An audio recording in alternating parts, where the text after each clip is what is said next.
لیجیے۔ السلام علیکم مولانا صاحب۔ وعلیکم السلام ورحمۃ اللہ۔ میری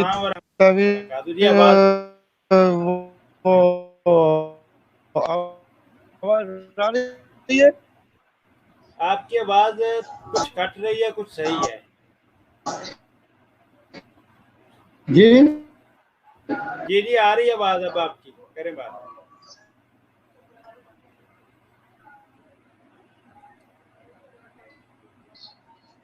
آواز آ رہی ہے؟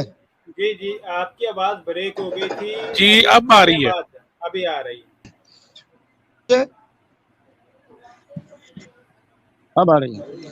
تو میں یہ عرض کر رہا تھا کہ میں نے تو عبید اللہ بھائی کی اسٹریم پوری نہیں سنی استعارتاً یہ لوگ، تو میں کافی عرصے سے یہ سوچ رہا تھا کہ میں یہ استعارہ کے معاملے میں تھوڑی سی آپ کے سامنے گزارش کر لوں۔ استعارہ کو سمجھنے کے لیے پہلے ہمیں تشبیہ کو سمجھنا پڑے گا۔ تشبیہ کا مطلب یہ ہوتا ہے کہ ایک چیز کو دوسرے چیز کے مثل قرار دے دینا، ایک چیز کو دوسرے چیز کے مشابہ قرار دے دینا۔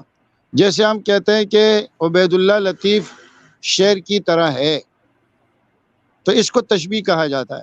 ہم نے عبید اللہ لطیف صاحب کو تشبیہ دے دی شیر سے۔ اب تشبیہ کے اندر ایک ہوتا ہے مشبہ، جس کو تشبیہ دی جاتی ہے، وہ ہے عبید اللہ لطیف صاحب۔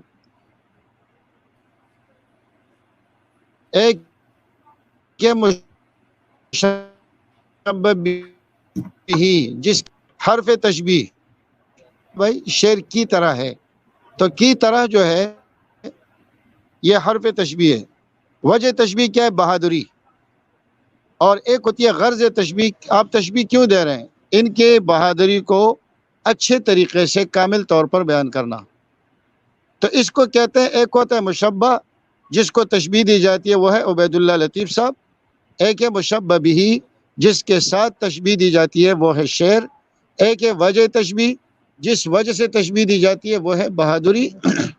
ایک ہے حرف تشبیہ، جس حرف کے ذریعے تشبیہ دی جاتی ہے، جیسے شعر کی طرح ہے۔ اور ایک ہے غرض تشبیہ، یعنی ان کے بہادری کو کامل طور پر بیان کرنا، اس کو کہتے ہیں تشبیہ۔ اگر ایک چیز کو دوسرے چیز کے ساتھ تشبیہ دی جائے لیکن اس میں حرف تشبیہ کا ذکر نہ کیا جائے، تو اس کو کہتے ہیں استعارہ۔ استعارہ کا معنی یہ ہوتا ہے کسی چیز کو عاریتاً لے لینا، یعنی استعمال کے لیے لے لینا، ادھار لے لینا، کہ میں یہ واپس کر دوں گا۔ میں آپ سے کہوں جی آپ اپنی گاڑی مجھے دے دیں، میں تھوڑے دور تک جا کے پھر آ رہا ہوں، وہ میرے پاس امانت ہوتی ہے۔ تو استعارہ کا مطلب ہوتا ہے کہ ایک لفظ تو کسی اور معنی کے لیے لیا گیا ہے، اس کا معنی حقیقی تو کوئی اور ہے، معنی موضوع لہو کوئی اور ہے، لیکن ہم اسے دوسری جگہ استعمال کرتے ہیں۔ جیسے میں کہتا ہوں عبید اللہ لطیف شعر ہے، اب یہاں میں نے شعر کی طرح نہیں کہا، میں نے کہا شعر ہے، تو اس کو کہتے ہیں استعارہ۔ استعارہ وہی تشبیہ ہوتا ہے، علاقہ تشبیہ کا ہوتا ہے، لیکن اس کے اندر مشبہ بھی ذکر کیا جاتا ہے اور مشبہ کو بھی ذکر کیا جاتا ہے، لیکن تشبیہ کا حرف ذکر نہیں کیا جاتا، تو اس کو کہا جاتا ہے استعارہ۔ اب استعارے کے متعلق اتنی سی بات یاد رکھیں کہ تشبیہ کے اندر یہ ضروری ہے کہ ایک ہے مشبہ اور ایک ہے مشبہ بھی۔ مشبہ بھی سے جو آپ تشبیہ دے رہے ہوتے ہیں، تو اس کے لیے ضروری یہ ہے کہ وہ معنی مشبہ بھی کے اندر کامل طور پر پایا جاتا ہو اور یقینی طور پر پایا جاتا ہو۔ جیسے ماں اپنی بیٹے سے کہتی ہے کہ میرا بیٹا چاند ہے یا میرا بیٹا چاند کی طرح ہے، تو خوبصورتی کا معنی چاند میں زیادہ پایا جاتا ہے اور بیٹے میں کم پایا جاتا ہے۔ تو اگر چاند میں خوبصورتی ہوگی تو بیٹے میں خوبصورتی ہوگی، اگر شعر میں بہادری ہوگی تو عبید اللہ لطیف صاحب میں بہادری ہوگی۔ یہ وہ نقطہ ہے جو میں استعارے کا آپ کو سمجھانا چاہتا ہوں۔ استعارے کے اندر بھی کئی ارکان ہوتے ہیں۔ ایک ہوتا ہے مستعار منہ، جس سے وہ لفظ استعارہ لیا جاتا ہے، جیسے عبید اللہ شعر ہے تو شعر مستعار منہ ہے۔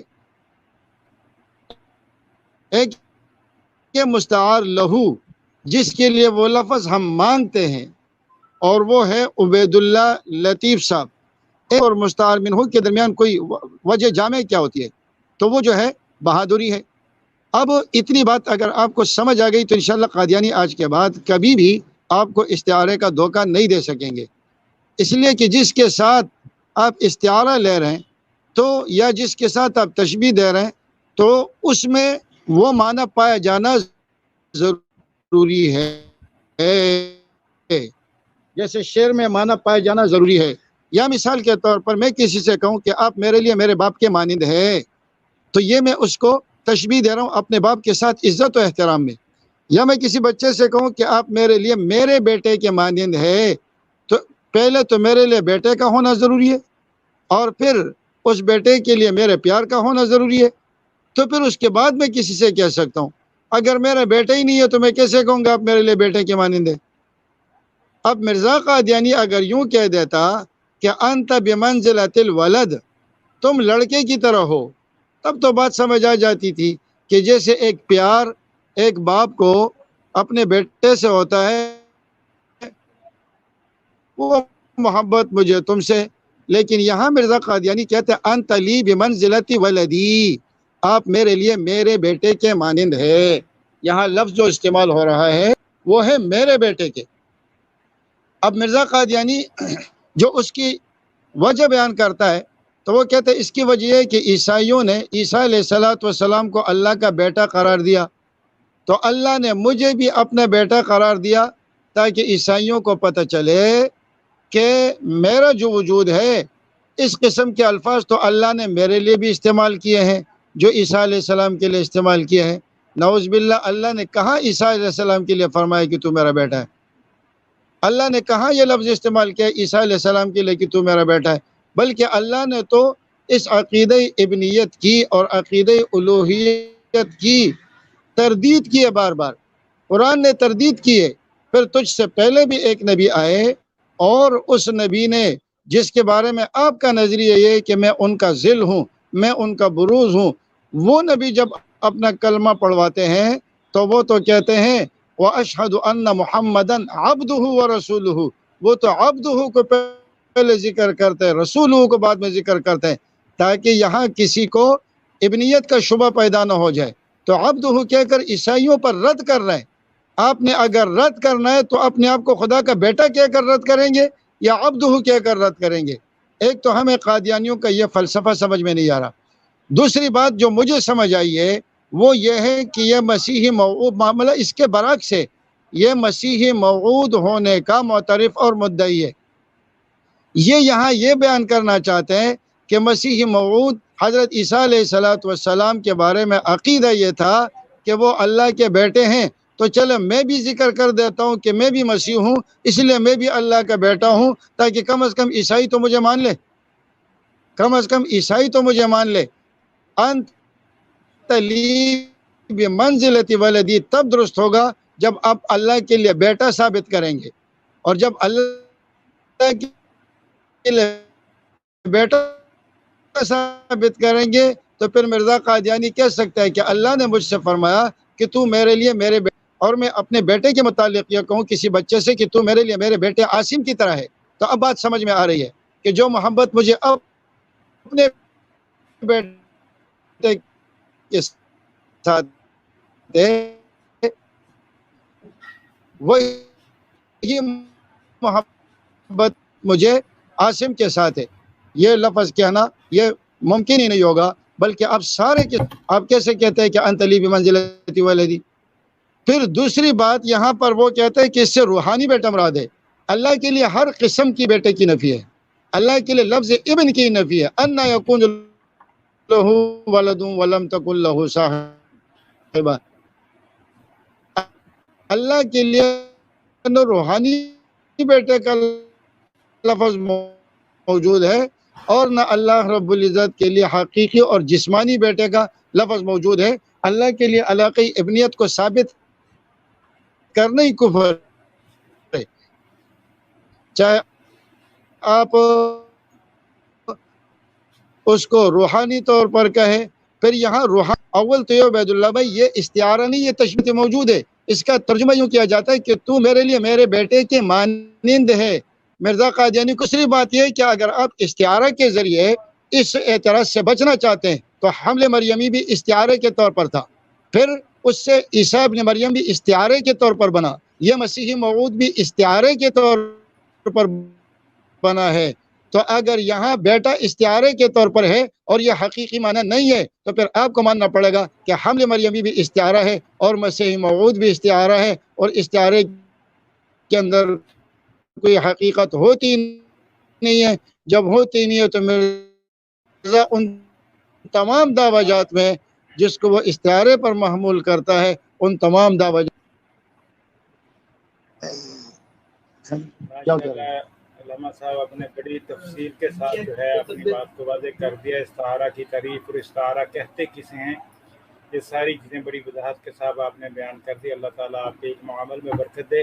اب میں گزارش کروں گا کہ ڈاکٹر صاحب اس حوالے سے مزید کچھ کہنا چاہیں تو ان سے گزارش ہے کہ وہ بیان کرے، کیا کرنا چاہتے ہیں۔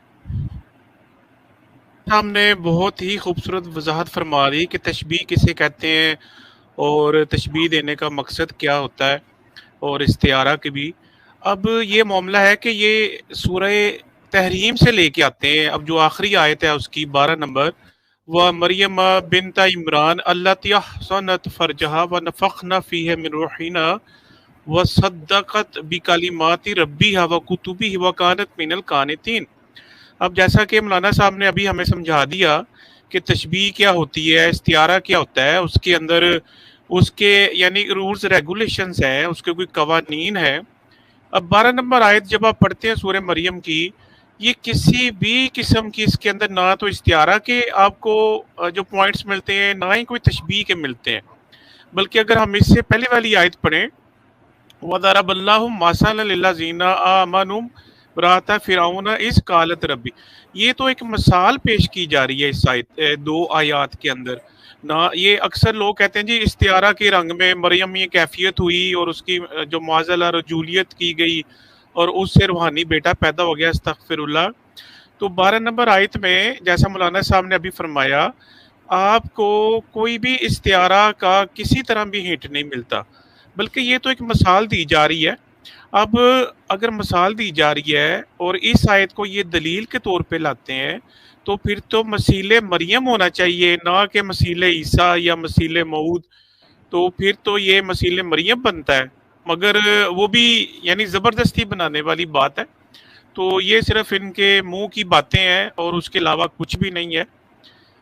جی تو اچھا، دوسری ایک اور میں آپ سے بات پوچھنا چاہ رہا تھا عبید اللہ بھائی، جب آپ ایک چیز فرما رہے تھے کہ اللہ تعالیٰ کا ہاتھ اس کے ہاتھ کے اوپر ہے، تو کچھ آواز میں ڈسٹارشن تھی، وہ تھوڑا سا آپ دوبارہ حوالہ پڑھ دیں گے اگر آپ اس کو مناسب سمجھے، چونکہ میں ایک چیز پوچھنا چاہ رہا ہوں اس پہ۔ جی یہ میں ابھی پڑھ دیتا ہوں، اس پر تفصیل کے ساتھ کوئی ایسی بات نہیں، دوبارہ بیان کر دیتا ہوں کہ اس نے باقاعدہ طور پہ نا یہ دلیل کے طور پہ اس آیت کو لیا ہے، تین آیات کو، سورہ زمر کی آیت، سورہ فتح کی آیت، ان کو بطور دلیل پیش کیا ہے، اور اسی طرح سورہ بقرہ کی آیت۔ تو یہ جو آیت اس نے سورہ فتح کی پیش کی ہے، اس کو پیش کر کے لکھا ہے اس نے کہ خدا تعالیٰ قرآن شریف میں حضرت وسلم کو اپنا ہاتھ قرار دیتا ہے۔ یہ اس نے لکھا ہے کہ اللہ تعالیٰ قرآن شریف میں حضرت وسلم کو اپنا ہاتھ قرار دیتا ہے، حالانکہ قرآن کریم کی آیت کا یہ مفہوم ہی نہیں بنتا کسی بھی شکل میں۔